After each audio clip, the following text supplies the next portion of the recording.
Olá, boa noite. O abuso sexual contra criança e adolescente vem aumentando na região. A média é de 12 casos por semana. Mas, segundo a polícia, os dados ainda estão longe de traduzir a realidade. As denúncias estão crescendo e elas são a principal arma para diminuir estes crimes. Eu fui até Cruzeiro, onde neste mês, em cerca de uma semana apenas, 4 casos foram denunciados. O mais recente é de uma adolescente de 13 anos, grávida do padrasto. A história ficou conhecida na cidade. Na banca de jornal rola tudo, né? Também, infelizmente, essas notícias ruins saem também aqui, entendeu? Porque a cidade pequena cai na boca do povo, comentário geral, né? Eu acho que tem que pôr cadeia nesse povo, né? Sem dó, sem piedade. Porque abusar de uma criança, isso não é certo. Então vejo que tem que ser cumprida a lei.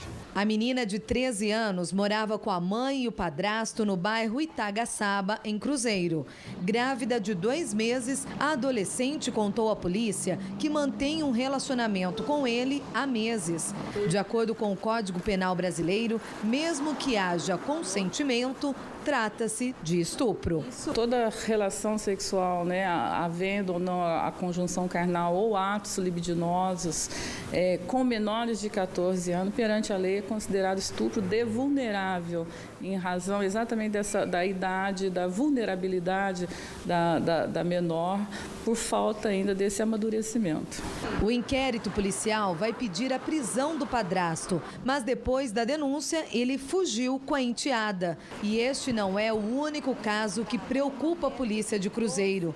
A delegada lamenta que somente neste mês, em cerca de uma semana, outros 3 abusos sexuais foram registrados, todos envolvendo menores. Uma menina de 11 anos que era violentada pelo padrinho desde os 9, outra menina de 7 anos que era abusada pelo vizinho e um adolescente de 16, vítima de um professor. Na maioria dos casos, que o aumento ou o registro de um fato na sequência de outro se dá muito em razão da mídia, que acaba ajudando e encorajando outras vítimas. Esta conselheira tutelar explica que geralmente os abusadores são pessoas próximas às vítimas.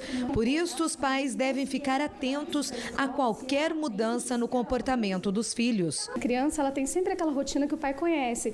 Ela é brincalhona, ou às vezes ela é mais séria, mas a criança, quando ela sofre algum tipo de abuso, ela sempre vai ter uma alteração, ela vai ficar mais triste, ela vai ficar mais quieta, ela vai ficar mais introspectiva, mais dentro do seu quarto. Então, qualquer tipo de alteração que o pai vê daquela rotina na criança, da criança que brincava e não brinca mais, né? Da criança que está mais no seu quarto, que está dormindo um pouco mais, fique atento, sente com o seu filho, converse, é isso que vai fazer diferença se acontecer alguma coisa.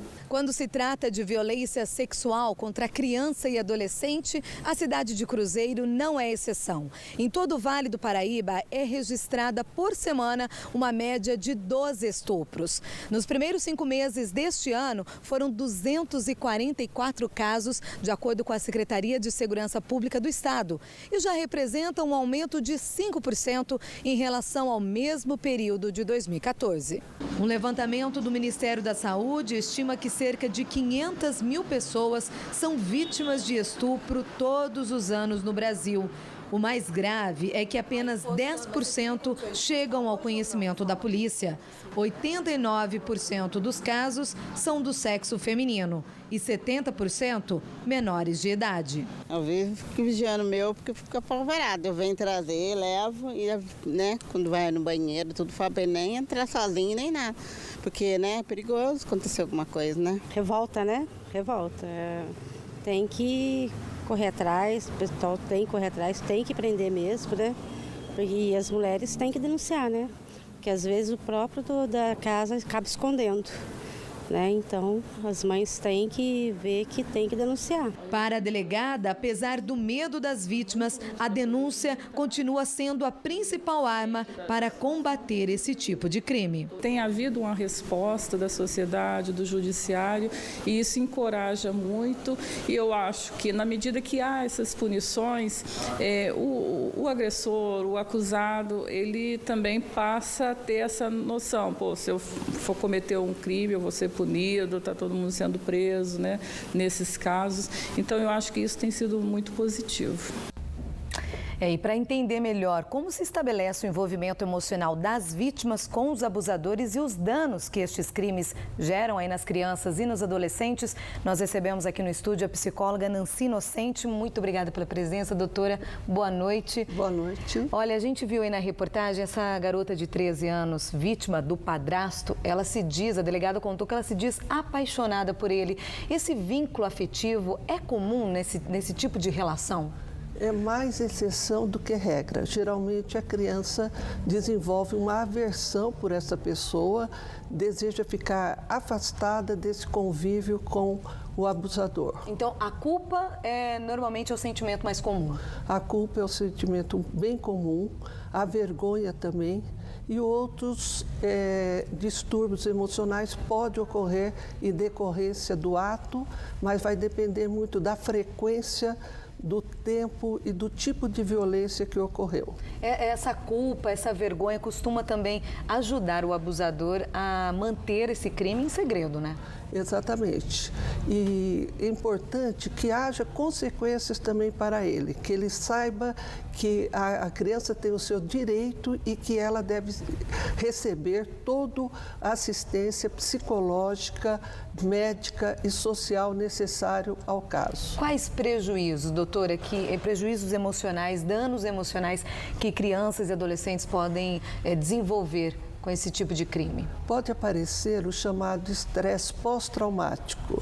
A criança começa a relembrar recorrentemente sobre o abuso, passa a ter distúrbios do sono, insônia, pesadelo, o rendimento escolar diminui, há um retraimento social. Pode, inclusive, dependendo da idade, quando é adolescente, ocorrer até o suicídio. Nossa, é bem grave, né? E esses traumas, eles podem ser revertidos e de que maneira isso pode ocorrer? É necessário uma equipe, formar uma rede de profissionais para que haja um tratamento da criança e da família. Porque, geralmente, a criança não passa só por uma violência sexual. Ocorre conjuntamente uma violência de negligência, violência física e psicológica. Agora, dá para a gente explicar, doutora, ou possível entender, né, por que a pessoa que deveria dar exemplo, ser uma pessoa de proteção, gerar proteção nas crianças, pode ser um abusador? Tem uma explicação para isso? Isso. Esse abusador, geralmente, ele foi abusado na infância. E ele tem esse comportamento quando adulto. Então, é necessário também que ele passe por uma terapia, por um tratamento para que seja revertido o caso. Então, quer dizer que as crianças abusadas, elas podem vir a ser também adultos abusadores? Podem ser adultos abusadores e ter um comportamento agressivo, desenvolver comportamento agressivo, uso de substâncias psicoativas e ter um comportamento ilícito. Mas é possível reverter, assim, existe esperança para esses casos? Sim, acreditamos sempre que um tratamento adequado da criança, da família e do abusador, esse quadro pode diminuir bastante e reverter a situação. É o que a gente espera e estimula aqui através dessa entrevista. Muito obrigada, viu, doutora Nancy Inocente, pelas explicações, as orientações. Uma boa noite para a senhora, viu? Boa noite.